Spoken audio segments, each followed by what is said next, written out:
பயங்கரமான இன்ட்ரெஸ்டிங்கான T20 match நடக்குது. இந்தியாவுக்கும் பாகிஸ்தானுக்கும் நடந்துகிட்டு இருக்கு. இந்தியா என்ன பண்ணுறாங்க, சேஸ் பண்ணுறாங்க. 200 ஸ்கோரை சேஸ் பண்ணுறாங்க. ஆனால் 10 ஓவருக்குள்ளேயே 5 விக்கெட் போயிடுச்சு. அந்த மாதிரி ஒரு சூழ்நிலையில் ஒரு நல்ல ஒரு கிரிக்கெட் பிரியர் வந்து கேட்குறாரு, மேட்ச் பார்த்துக்கிட்டு இருக்கவங்கள்ட்ட வந்து கேட்குறாரு. என்ன கேட்குறாரு, யார் எவ்வளோ ஸ்கோர் அடிச்சிருக்கிறாங்க, எவ்வளோ விக்கெட் போயிருக்கு அப்படின்னு கேட்கும்போது 5 விக்கெட் போயிடுச்சுங்க அப்படின்னு சொல்லி பார்க்குறவர் சொல்கிறாரு. உடனே அவருக்கு ரொம்ப அதிர்ச்சி ஆயிடுச்சு. ஆனால் அதிர்ச்சியானவர் என்ன பண்ணல, சரி இனிமேல் முடியாதுன்னு சொல்லிட்டு போல என்ன பண்ணுறாரு, யாரெல்லாம் களத்தில் நிற்கிறா அப்படின்னு கேட்குறாரு. உடனே அவர் சொல்கிறாரு, தோனியும் கோலியும் நிற்கிறாங்க அப்படின்னு. அப்படி அவங்க 2 பேர் நிற்கிறாங்களா, அப்போ வந்து மேட்ச் ஜெயிக்கிறதுக்கான வாய்ப்பு இருக்குது, பார்க்கலாம் அப்படின்னு சொல்லிட்டு என்ன பண்ணுறாங்க, உடனே ஒரு நம்பிக்கையை கொண்டு வந்து அவங்க 2 பேர் மேலேயும் வைக்கிறாங்க. இப்படி பல நேரத்தில் என்ன பண்ணுறாங்க, இந்த மாதிரி ப்ராமிசிங் பர்சன்ஸ். ஏன் அப்படி சொல்கிறாங்க, கோலி இருந்தால் சேஸ் பண்ணிடுவார், தோனி இருந்தால் சேஸ் பண்ணிடுவாருன்னு ஏன் அவங்க நம்புகிறாங்க அப்படின்னா, இதுக்கு முன்னாடி பல மேட்சஸ் என்ன பண்ணியிருக்கிறாங்க, அந்த மாதிரி ஜெயிச்சு கொடுத்துருக்குறாங்க, அந்த மாதிரி ஒரு வின்னிங் பிளேயராக இருந்திருக்கிறாங்க. ஸோ அதனால் என்ன பண்ணுறாங்க, அவங்க இருக்கிறாங்களா அப்போ கண்டிப்பாக ஜெயிக்கக்கூடிய வாய்ப்பு இருக்குது அப்படின்னு சொல்லி சொல்கிறாங்க. ஆனால் பல நேரங்களில் இப்படி அவங்க மேலே வைக்கிற அவங்களுடைய நம்பிக்கை வீணாக போயிருக்கு. அவங்க என்ன பண்ணுறாங்க, சில நேரம் மிஸ் பண்ணிடுறாங்க, சில நேரம் டக் அவுட் ஆகிடுறாரு, தோனி வர்றாரு வந்து டக் அவுட் ஆகிட்டு போயிடுறாரு. அவங்க மேலே வச்சிருக்கிற நம்பிக்கை ஃபுல்ஃபில் ஆக மாட்டேங்குது. பல நேரங்களில் தோற்று போகிறாங்க, சில நேரங்களில் வெற்றி பெறுறாங்க. இந்த மாதிரி ப்ராமிசிங் பர்சன்ஸ் நிறைய பேர் இருக்கிறாங்க பாருங்கள். இவங்க கூட மிஸ் ஆகலாம், இவங்க கூட தோற்று போகலாம். ஆனால் மிஸ்ஸே ஆகாத, நீங்கள் முழு நிச்சயமாய் நம்பக்கூடிய ஒரு ப்ராமிசிங் பர்சன் இருக்கிறாரு. அவர் தான் நம்முடைய தேவன். அவரை குறித்து பவுல் இப்படியாக சில காரியங்களை சொல்கிறாரு. அதை குறித்து தான் இந்த வீடியோவில் பார்க்க போகிறோம். Praise the Lord. கர்த்தர் நல்லவர், கர்த்தர் நல்லவரும் நன்மை செய்கிறவருமாய் இருக்கிறார். நிச்சயமாகவே உங்களுடைய வாழ்க்கையிலே நன்மையும் கிருபையும் தொடரும். எபிரேயர் 13வது அதிகாரம் 5 - 8 வசனங்கள் வாசிக்க போகிறோம். முதலாவது 5வது வசனத்தை நான் வாசிக்கிறேன். நீங்கள் பண ஆசை இல்லாதவர்களாய் நடந்து உங்களுக்கு இருக்கிறவைகள் போதுமென்று எண்ணுங்கள். நான் உன்னை விட்டு விலகுவதும் இல்லை, உன்னை கைவிடுவதும் இல்லை என்று அவர் சொல்லியிருக்கிறாரே. பாருங்க, அவர் சொல்லியிருக்கிறாரே. நம்ம பார்த்தோம் இல்லைங்களா, களத்தில் யார் நிற்கிறா, ஓ அவர் நிற்கிறாரா, அப்போ ஒரு நம்பிக்கை இருக்குது. அந்த மாதிரி பவுல் ஒருத்தர் சொல்கிறாரு. இவர் யார் அப்படின்னா பாருங்க, பயங்கரமான ஒரு நம்பிக்கையை இவர் மேலே வைக்கலாம். இவர் வானாதி வானங்களை உண்டாக்கின தேவன், சர்வ வல்லமை உள்ள தேவனுங்க. அவர் நினைச்சார்னா, அவர் சொன்னார்னா நடக்காத காரியமே இருக்க முடியாது. சொல்லிட்டு என்ன சொல்றாரு, நம்ம எப்படி கிரிக்கெட் பிளேயர்ஸை ஏன் நம்புகிறோம், பல மேட்ச் அப்படி பண்ணியிருக்கிறாங்க அதனால நம்புகிறோம் இல்லைங்களா, அதே மாதிரி தான் இவர் ஒரு காரியத்தை சொல்றாரு. என்ன சொல்றாரு, அவர் சொல்லி இருக்கிறாரே. யாருங்க அவரு, அவரை எப்படி நாங்கள் நம்பலாம் அப்படின்னு சொல்லி நீங்கள் கேட்டீங்கன்னா, 7வது வசனத்தை வாசிக்கிறேன் பாருங்க. தேவ வசனத்தை உங்களுக்கு போதித்து உங்களை நடத்தினவர்களை நீங்கள் நினைத்து அவர்களுடைய நடக்கையின் முடிவை நன்றாய் சிந்தித்து அவர்களுடைய விசுவாசத்தை பின்பற்றுங்கள். என்ன சொல்றாரு, இதுக்கு முன்னாடி நிறைய பேருக்கு அவர் சொல்லியிருக்கிறாருப்பா, நிறைய பேர் அவர் நடத்தி இருக்கிறாருப்பா, அவங்களுடைய வாழ்க்கையை போய் பாருங்க, அவங்களுடைய வாழ்க்கையின் முடிவையும் போய் பாருங்க அப்படின்னு சொல்லி சொல்றாரு. அப்போ முதலாவது இந்த வசனத்தை சொன்ன ஒரு நபர் யாருன்னா யோசுவா. பாருங்க, யோசுவாவுடைய வாக்குத்தத்தத்தையும் பார்க்கணும், அவருடைய வாழ்க்கையின் முடிவையும் பார்க்கணும். மோசே என்ன பண்ணிட்டாரு, மரித்து போயிட்டாரு. இப்போ யோசுவாவை கர்த்தர் தெரிந்து கொண்டு இஸ்ரவேல் ஜனங்களை நீ வந்து நடத்தி கொண்டு போப்பா அப்படின்னு சொல்றாரு. ஆனால் இவருக்கு பாருங்க பயம், கலக்கம். ஏன்னா எப்படி நடத்தி கொண்டு போகிறோம், ஏன்னா இவ்வளோ நாள் ஒரு மனிதனுடைய ஷேடோவிலே இருந்துட்டார், ஒரு பெரிய லீடருக்கு பின்னாடியே இருந்து பழகிட்டாரு. இப்போ திடீர்னு கர்த்தர் இப்படி சொல்லும் போது அவருக்கு ஒரே பயமும் கலக்கமும் இருக்கும்போது கர்த்தர் சொல்றாரு 5வது வசனத்துல, யோசுவா 1:5 கர்த்தர் இப்படியாக வாக்குத்தத்தம் பண்றாரு பாருங்க. நீ உயிரோடு இருக்கும் நாளெல்லாம் ஒருவனும் உனக்கு முன்பாக எதிர்த்து நிற்பதில்லை, நான் மோசேயோடே இருந்தது போல உன்னோடும் இருப்பேன், நான் உன்னை விட்டு விலகுவதும் இல்லை, உன்னை கைவிடுவதும் இல்லை. இந்த வசனத்தை என்ன பண்றாரு, ப்ராமிஸ் பண்றாரு. நான் உன்னை விட்டு விலகுவதும் இல்லை, உன்னை கைவிடுவதும் இல்லை. இப்போ ஃபர்ஸ்ட் டைம் இந்த மாதிரி ஒரு வாக்குத்தத்தத்தை கேட்குறாரு. கேட்டுட்டு எங்கே போகிறாரு தெரியுமா, இவர் ஒரு பிரச்சனையை ஃபேஸ் பண்ண போகிறார். யோர்தானுக்கு முன்னாடி போய் நிற்க போகிறார், எரிகோவுக்கு முன்னாடி போய் நிற்க போகிறார், இன்னும் பல காரியத்தை இவர் செய்ய போகிறார். ஆனால் அப்போல்லாம் இவருக்கு இருந்த ஒரு தைரியம் என்ன தெரியுமா, அவர் சொல்லியிருக்கிறாரு. என்ன சொல்லியிருக்கிறாரு, நான் உன்னை விட்டு விலகுவதும் இல்லை, உன்னை கைவிடுவதும் இல்லை என்று சொல்லியிருக்கிறாரே. மோசேயின் தேவனை சொல்லிட்டார். கர்த்தர் சொல்லிட்டார், மோசேயோடு இருந்தது போல உன்னோடும் இருப்பேன்னு சொல்லியிருக்கிறார்.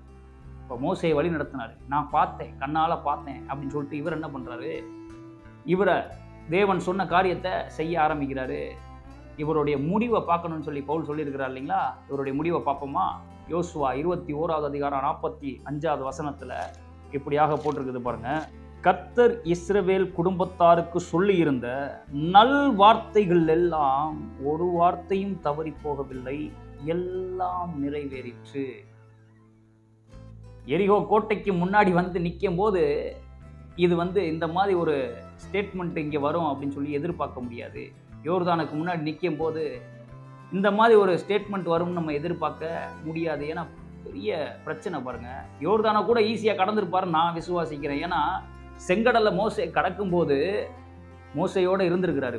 அதனால யோர்தானை ஈஸியாக ஒரு வேலை கடந்திருக்கலாம், ஒரு விசுவாசம் இருந்திருக்கும். ஏன்னா இதுக்கு முன்னாடி அதே மாதிரி பார்த்துருக்கிறாரு. ஆனால் எரியோ கோட்டை அப்படி கிடையாது. எரியோ எந்த கோட்டையும் பாருங்க மோசே தகர்க்கலை. பெரிய கோட்டைகளை அவர் என்ன பண்ணல, தகர்க்கலை. இவருக்கு இது புதுசு.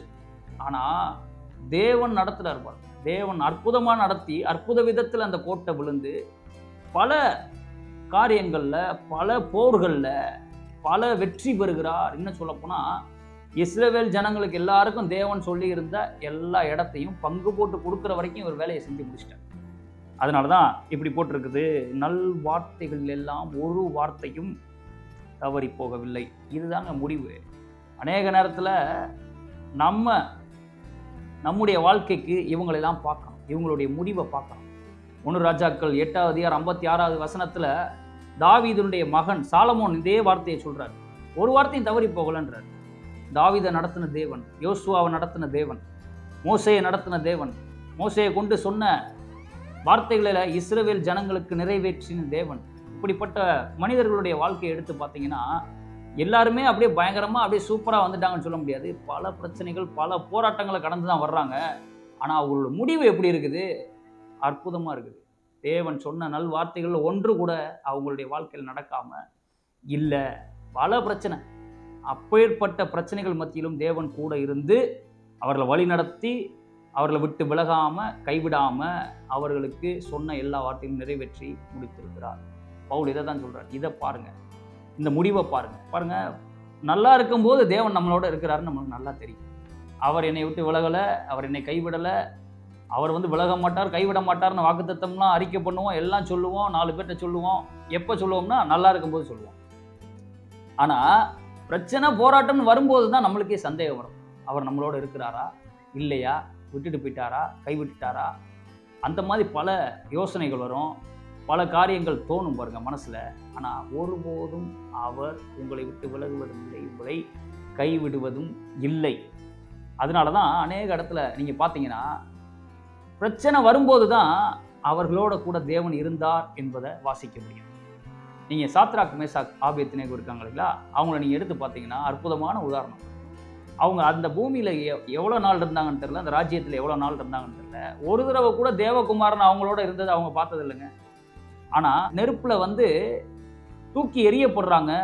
அப்போ ராஜா பார்த்து சொல்கிறாரு, அவர்களோட தேவகுமாரனும் என்ன பண்ணிட்டு இருக்கிறாரு, நடந்துக்கிட்டு இருக்கிறாரு. அப்போ என்ன சொல்ல வர்றாரு தேவன்? யோசேப்புக்கும் இதே மாதிரி ஒரு காரியத்தை சொல்கிறாரு. என்ன சொல்கிறாரு? அவர் பலவர்னு அங்கி போட்டிருக்கும் போது கர்த்தர் யோசேப்போட இருந்தார்னு நம்ம வாசிக்க முடியாது. ஆனால் எகிப்து தேசத்தில் அடிமையாக விற்கப்படுகிறார். ஆதியாகமம் 39:2வது வசனத்தில் பார்த்தீங்கன்னா கர்த்தர் யோசேப்போட இருந்தார். சிறைச்சாலையில் போடப்படுறாரு. அதுக்கப்புறம் கர்த்தர் யோசேப்போட இருந்தார், கர்த்தர் அவனோட இருந்தார். கர்த்தர் அவனுடைய இருந்தபடினால பாருங்க, அவன் காரிய சுத்தி உள்ளவனாக இருந்தான். அவன் செஞ்ச எல்லாம் வாய்க்க பண்ணாரு தேவன். எப்போ இதெல்லாம் வாசிக்கிறோம்? அவர்கள் இருந்த சூழ்நிலை மத்தியில் வாசிக்கிறோம். ஏன் இதை இப்படி எழுதி வச்சிருக்கிறார் தேவன்? அப்போ பலவர் நங்கி போட்டிருக்கப்ப தேவன் இல்லையா அப்படின்னா நிச்சயமா அப்பவும் யோசேப்போட தான் இருந்தார். அதனால தான் தரிசனங்கள்லாம் பார்க்கிறார், சொப்பனங்களெல்லாம் பார்க்கிறாரு. ஆனால் எதுக்காக இப்போ இந்த மாதிரி இடங்கள்ல மட்டும் கர்த்தர் இருந்தார்னு வேதத்தில் எழுதி இருக்குது அப்படின்னா, நாம் அதை படித்து நாம் அதை விசுவாசிக்கணும். நம்ம நல்லா இருக்கும்போது மாத்திரமல்ல, நம்ம சில பிரச்சனைகள் ஊடாக போகும்போதும் கர்த்தர் நம்மளோட தான் இருக்கிறாரு, இருப்பாரு அப்படிங்கிறத நாம் அறிந்து கொள்ளும் விதத்தில் தான் அந்த மாதிரி எழுதி வச்சிருக்குது. அப்போ அவர்களுடைய முடிவெல்லாம் பார்த்தீங்கன்னா ஆச்சரியமாக இருக்கும். சில பிரச்சனைகள் முடிஞ்சதுக்கப்புறம் பார்த்தீங்கன்னா ஒரு பெரிய மகிமை காத்திருக்கும். சிறைச்சாலையில் இருக்கிறாருங்க முத நாள், மறுநாள் பெரிய ஒரு ஸ்தானத்துக்கு போகிறார். எப்படின்னா, இவர் அடிமையாக இருந்தார். அடிமையாக இருந்தார்னா எப்படி அடிமையாக இருப்பாங்க அப்படின்னா, ஒரு வார்த்தையும் பேச முடியாது இவங்களால். எஜமான் சொன்னது தான். இப்போ தான் தூங்கணும்னா அப்போ தான் தூங்கணும், இப்போ தான் எந்திரிக்கணும்னா அப்போ தான் எந்திரிக்கணும், இதை தான் சாப்பிடணும்னா அதை தான் சாப்பிடணும், இங்கே தான் தூங்கணும்னா அங்கே தான் தூங்கணும், என்ன வேலை சொன்னாலும் செய்யணும். இந்த வேலை எனக்கு வராது, அந்த வேலை தெரியாது, இந்த நேரத்தில் இதை செய்ய மாட்டேன், இதெல்லாம் எதுவுமே வாயை திறந்து பேசக்கூட உரிமை கிடையாது. அதுதான் அடிமை. அவ என்ன சொன்னாலும் செய்யணும். அப்படிப்பட்ட ஒரு ஆளை மறுநாள் இவர் எப்படி ஆகுறாரு தெரியுமா? இவருடைய வார்த்தை அனுமதி இல்லாம அந்த இருக்கிற எந்த ஜனமும் கையையாவது காலையாவது ஆட்டக்கூடாதுன்ற மாதிரி இவர் கட்டளையிடும்படி தேவன் என்ன பண்றாரு? உயர்த்துகிறார். தேவன் அப்படிப்பட்டவருங்க. அதுதான் முடிவு. அதுதான் அற்புதமான ஒரு முடிவு. எங்க இவர் அடிமையா இருந்தாரு, இப்ப இன்னும் சொல்ல போனா எகிப்து தேசமே இவருக்கு அடிமையா இருக்குது. யாரு எந்த டெசிஷன் எடுத்தாலும் இவர் கேட்காம எடுக்க முடியாது. இன்னும் சொல்ல போனா எல்லாருடைய வாழ்வாதாரமும் யாருடைய கைக்கு கீழே வந்துருச்சு? யோசேப்பினுடைய கை கீழே வந்துருச்சு. அப்ப சில நேரங்கள்ல இந்த மாதிரி காரியங்கள் வரும்போது, சில நேரங்கள்ல சில போராட்டங்கள் வரும்போது, கர்த்தர் என்னோட இருக்கிறாரா இல்லையா அப்படிலாம் நீங்க யோசிக்காதீங்க. அவர் சொல்லி இருக்கிறாரே. யார்? மோசேயை நடத்தின தேவன், யோசுவாவை நடத்தின தேவன், தாவீதை நடத்தின தேவன், யோசேப்பை நடத்தின தேவன் சொல்லி இருக்கிறார். அவருடைய முடிவை பாருங்க. தேவன் சொன்ன நல் வார்த்தைகளில் ஒன்றும் தரையிலே விழவில்லை. அவங்க முடிவெல்லாம் ரொம்ப அற்புதமான முடிவு. அதனால நாம சில நேரங்களில் அந்த பிரச்சனைகளோட போகும்போது ஒரு விஷயத்தை ஞாபகம் வச்சுக்கோங்க. கர்த்தர் இப்பொழுதும் என்னோட இருக்கிறாரு. இந்த பிரச்சனையை ஜெயிப்பேன், மேற்கொள்ளுவேன். கர்த்தர் அதற்கான வாசல்களை திறப்பாரு. அந்த மனுஷனுக்கு சொப்பனத்தை கொடுத்து தேவன் ஒரு வழியை ஏற்படுத்துறாரு பாருங்க. ஒரு அற்புதமான ஒரு வழியை ஏற்படுத்தி கொடுக்குறாரு. அவர் போய் தான் ஞாபகப்படுத்துறாரு. 2 வருஷம் கழிச்சு தான் ஞாபகப்படுத்தினாரு, ஆனால் ஞாபகப்படுத்துறாரு இந்த மாதிரி ஒருத்தர் இருக்கிறாருன்னு. அப்போ என்னைக்கோ தேவன் என்ன பண்றாரு? ஒரு வாசலை திறந்தார். அந்த மாதிரி நம்மளுக்கும் பிரச்சனைகள் ஊடாக தேவன் வாசல்களை நிச்சயமா திறப்பாரு. இந்த பிரச்சனைகளை மேற்கொள்வோம். மேற்கொண்ட உடனே பாருங்க ஒரு மிகப்பெரிய மகிமை நம்மளுக்கு காத்திருக்கிறது. அப்போ பிரச்சனை மத்தியில், போராட்டத்தின் மத்தியில், இந்த மாதிரி சூழ்நிலைகள் மத்தியில் நீங்கள் ஒன்று நல்லா தெரிஞ்சுக்கணும். என்ன அப்படின்னா, அவர் சொல்லியிருக்கிறாரே, தேவன் சொல்லியிருக்கிறாரே, இவர்களை வழிநடத்தின தேவன் சொல்லியிருக்கிறாரே, என்னை விட்டு விலகுவதும் இல்லை, என்னை கைவிடுவதும் இல்லை என்று சொல்லியிருக்கிறாரே. அதனால தான் பவுல் சொல்றாரு, இயேசு கிறிஸ்து நேற்றும் இன்றும் என்றும் மாறாதவராயிருக்கிறார். அதுதான் 8ஆம் வசனத்தினுடைய முடிவு.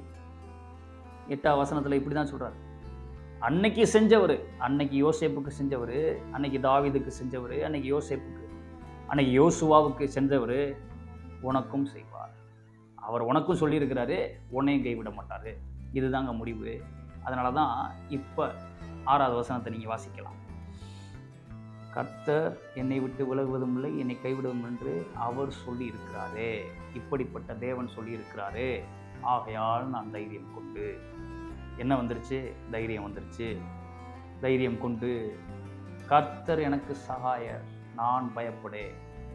கர்த்தர் எனக்கு சகாயர். எந்த நேரத்தில்? எல்லா நேரத்துலையும் அவர் தான் என்னுடைய சகாயர். என்ன வந்துருச்சு?